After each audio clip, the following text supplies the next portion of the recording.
Welcome to Andrews tech Tamil. இந்த வீடியோவில் நீங்கள் திடீர்னு ஒரு நல்லா ஒர்க் பண்ணிகிட்ருப்பீங்க. சடனாக உங்களோட லேப்டாப்போட டிஸ்பிளே மட்டும் ஆன் ஆகாது. என்ன ப்ராப்ளம் அப்படிங்கிறத பார்க்கலாம். நீங்கள் இப்போ சுவிட்ச் ஆன் பண்ணுறேன். சுவிட்ச் ஆன் பண்ணோடனே சுவிட்ச் ஆன் ஆகுது பட் டிஸ்பிளே வரல. இந்த மாதிரி உங்களுக்கு ப்ராப்ளம் இருந்தால் அதுக்கான சொல்யூஷன் இந்த வீடியோவில் இருக்குது. வீடியோ ஃபுல்லாக பாருங்கள். ஆன் பண்ணியாச்சு. இப்போ கொஞ்சம் கஷ்டப்பட்டு தான் ஆன் பண்ணுறேன். அழுத்திக்கிட்டே இருக்கேன். ஆன் ஆகிடுச்சு.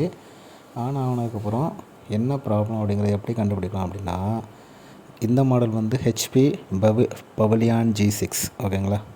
ஸோ இப்போ ஆன் ஆனப்புறம் கேப்ஸ் லாக்கில் வந்து ஒரு லைட் இருக்கும். அந்த லைட் வந்து பிளிங்க் ஆகிறத வச்சு நீங்கள் வந்து என்ன ப்ராப்ளம் அப்படிங்கிறத வந்து கண்டுபிடிக்கலாம்.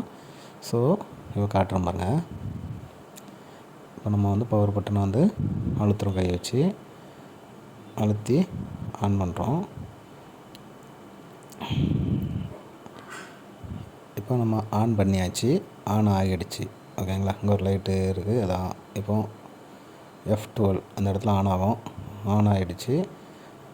அப்போ என்ன ப்ராப்ளம்னா, பவர் பட்டன் வந்து 3 டைம் பிளிங்க் ஆகிறதுனால ரேம் தான் ப்ராப்ளம். ஸோ ரேம் வந்து பின்னாடி ரிமூவ் பண்ணுறோம். ரிமூவ் பண்ணிட்டு அதில் கோல்டு கலரில் இருக்கிறத வந்து எரேசர் வச்சு கோல்டு கலரில் இருக்கிற அந்த பிளேட்டிங் மேலே நல்லா தேய்க்கிறோம். தேய்ச்சிட்டு போட்டால் திரும்ப ஆன் ஆகிரும்.